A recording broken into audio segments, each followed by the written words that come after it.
The beautiful and largely rural state of Vermont is facing a critical issue. Its continuous forested area is quickly becoming fragmented, and this is already negatively affecting the populations of local pollinator species crucial to the health of Vermont's natural ecosystem. Behind me is Centennial Woods, a common habitat for local Vermont species such as pollinators and wildlife. It's experiencing a problem of habitat fragmentation, which is large, uninterrupted natural areas being fragmented into smaller areas.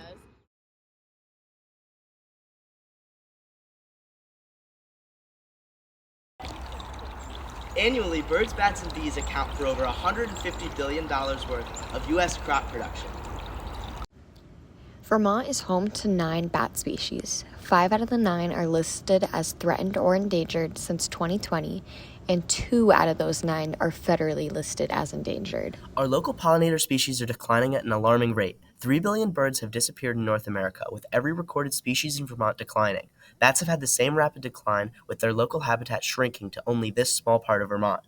Bees are losing close to 40% of their hives year over year in America, and Vermont's annual loss is the 3rd highest rate in the world. A really vital role.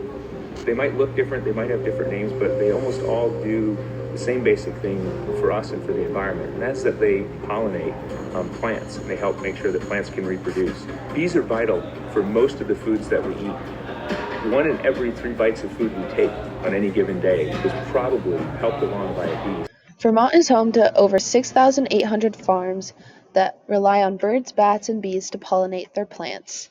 As a result, many other industries rely on Vermont's agriculture to survive, as you can see in this graphic. In addition, 85% of wild plant species are dependent on pollination to develop berries and seeds. Birds are important pollinators in Vermont.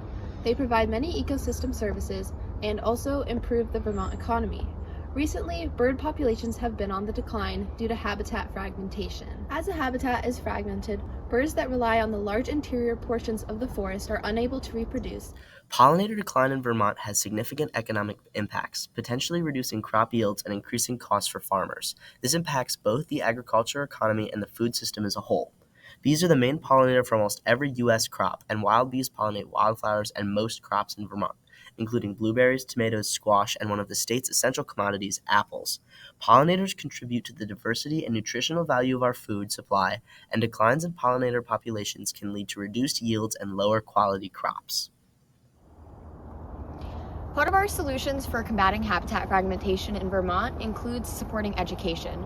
We want people to know that there's a lot of legislation that they can help vote for and write to their representatives about that will help combat habitat fragmentation. People can also help support wildlife corridors that will lead to safe passage of animals.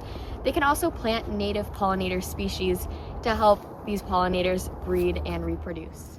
Voting in Vermont is as easy as looking up Sign Up to Vote in Vermont, clicking on vote.gov, and filling out this online form. You're going to want to go to the form filler on vote.gov. It should take you about 5 to 10 minutes, and we're going to walk you through how to do it.